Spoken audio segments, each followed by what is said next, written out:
All right, welcome. People's Choice. I'm in the presence of Canopy royalty at this point. Rita Kastrati, congratulations to you for being the People's Choice Award winner of Web Summit Week Edition. How do you feel? Thank you, thank you. What a big honor. I mean, I feel amazing. I can't believe it's already been a couple of days. I think I've been on a high since that day. But yeah, it was a really remarkable evening and award to win. So incredible is the only way I can describe it, really. Well, you've not just won once, right? So you won the London Tech Week edition, and part of the prize was bringing you and you coming out to Lisbon and you getting the opportunity to be on that stage. And those are our two signature events of the year. You are the only person in Canopy history to have attended and won both of those, which is insane, to be honest. We've had so many firsts this year, with people like Dan doing two demo nights in the same month, which is the first time that's ever happened, because he was so frustrated with himself for not winning the People's Choice in London. He drove himself to Cornwall to do the next demo night to make sure he won it. That's amazing. Soraya with the biggest winning margin that anybody's ever had of plus 46 votes for a People's Choice Award, and here's you doing the double. So, what is it that's special about Rita Kastrati that gets these kind of results? I don't think there's anything special about me. I think I'm so nervous about public speaking and sharing what I do that whenever I begin to flap and really start to worry, I just think, you know what, at the end of the day, I can't over engineer anything. I can just be myself. So I think I bring almost too much personality when I'm on stage. I really just walk through my own story. The frustrations, bringing stories of how this current problem that I'm trying to solve has made me cry several times in the past. I then ran away from it and then I came back to solve it. And I think that resonates with people. So I think the human aspect of, yes, it's a tech platform, yes, it's a startup, but it's a real life problem that's affected me, my family, and many other people in the sector. No, you did lots of things while you were in Lisbon during the week, and one of which was to come to the pitch practice stuff on the Monday. So, how was that for you? How did that influence what you did during the week, or did you just come out of that doing exactly the same thing that you were going to do in the first place? Oh no, I changed my pitch I think 3 times after that.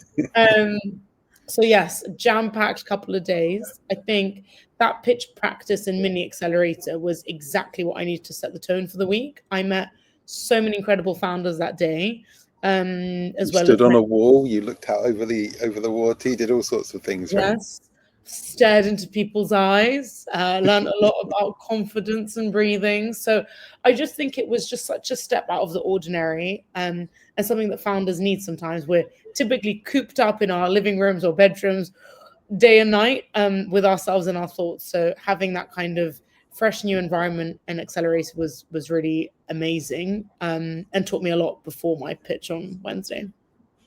And you did a little trial as well, didn't you? A sort of mini trial of pioneering people in Lisbon. How did that go as well? That was really interesting, actually, and thanks to Canopy. So yeah, that was our first international pilot, which was great to kind of do the research around, really understanding of like how we can make it work, what do we legally need to make it work, and financially, and then also moving on and executing it. We realized that we've built such a engaged community here in London that actually our London pioneers helped us find our Lisbon pioneers. So for Amazing. us, yeah, that was a really great bit of validation of, people love what you do, they're willing to help, and they can't wait to tell their friends and family about it. So onwards and upwards, I guess, for that.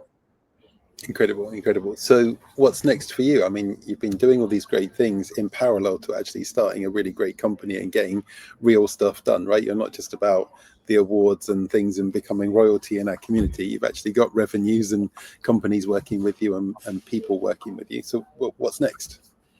I think for us, a really key thing that we wanted to try and prove to businesses, especially here in the UK where we launched, is there are people willing and ready to work. I think after so many things that have happened in our economy, people think that there's not enough people to do tasks and to do work and to fill in shifts. So what we've done is almost collated an army of pioneers, as we call them, workers, that are ready to slot in as and when you need them. And now we're ready to go out and really build up our kind of companies base. We have almost 100 companies working with us, so we're really going to try and grow those numbers Incredible. to 1,000 companies, hopefully by this time next year. So yeah, that's really our main goal. and fundraising, every founder's dream. And when you, I mean, you've told me before how many uh, pioneers, I think you call them, that they're already on the platform, but it grows like every time we've talked. What's the number today? How many thousands is it?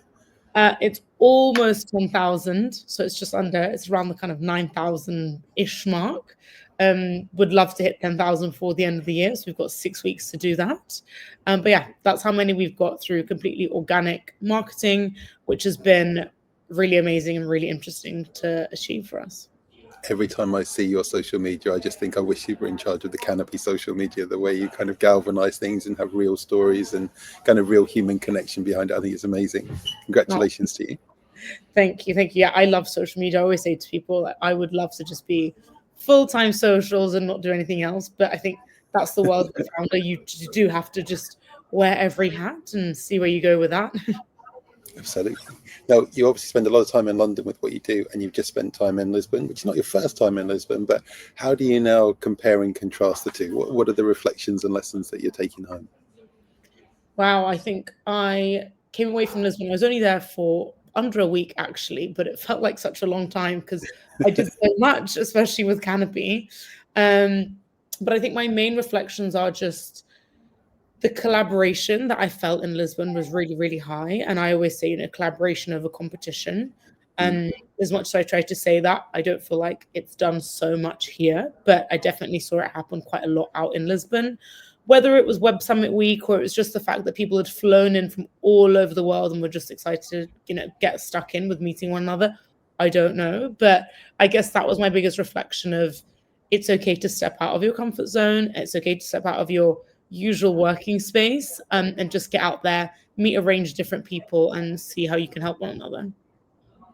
We met originally through City Ventures and the Venture Space incubator space, and you've now gone from that first meeting through to different bits of mentoring and stuff, and the virtual incubation, through to a demo night, through to a People's Choice, through to London Tech Week, through to Lisbon. You've just embraced all of it, and I think you've been absolutely amazing all the way through.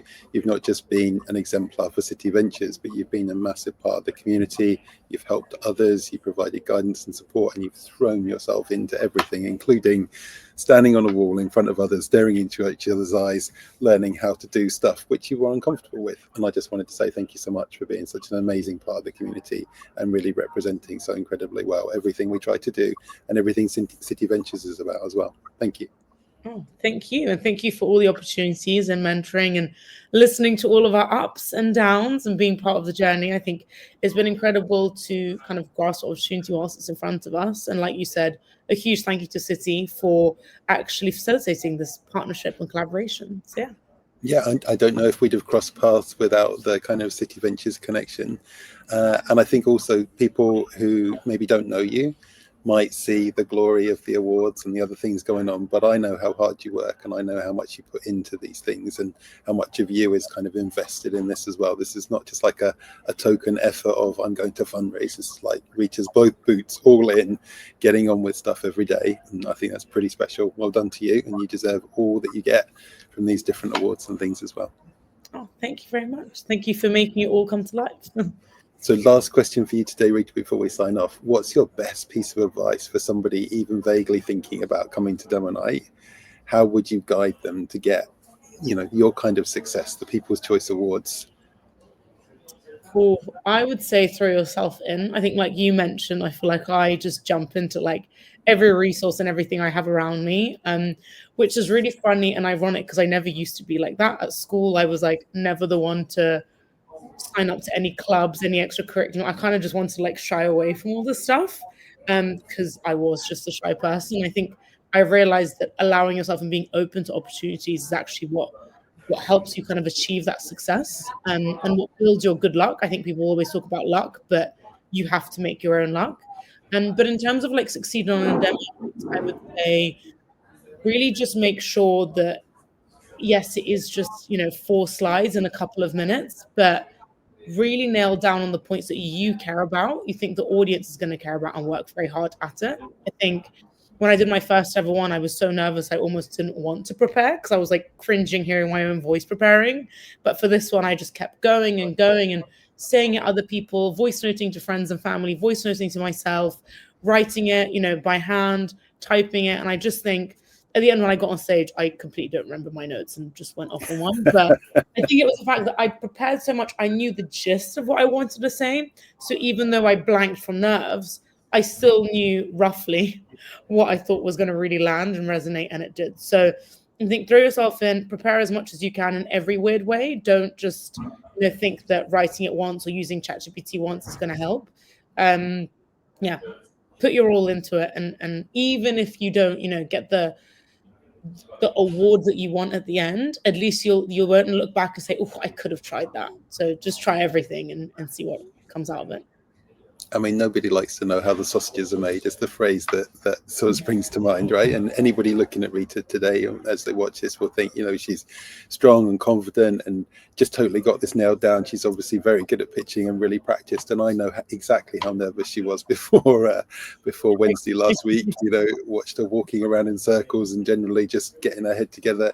And I know how much effort she put into it. And if you're like me, an introvert, and you're thinking, there's no way I'm ever going to be at demo night, there's no way I'd ever hit the kind of same levels that Rita's hit, just know she's put an awful lot of work into getting to that level. And I watched it happen. And there's a point where I'm sure part of you was like, I think I'm just going to go out this door over here rather than actually go onto the stage. Right? No, absolutely. But congratulations to you, and thank you for being Canopy royalty. We all hail Rita Kastrati, the winner of the double. Thank you for putting it all together. I'm excited to see what's next, and the next demo night that's going to be in London. Believe it or not, it's the 10th of December. I can't, these things come around so incredibly quickly, and we've got one in Bristol this week on Thursday as well. So the first was kind of thank you, pioneering people, for help us do the flyers and stuff and get ready for this one. Absolutely excited for the next ones to come up. All right, thank you very much. Thank you.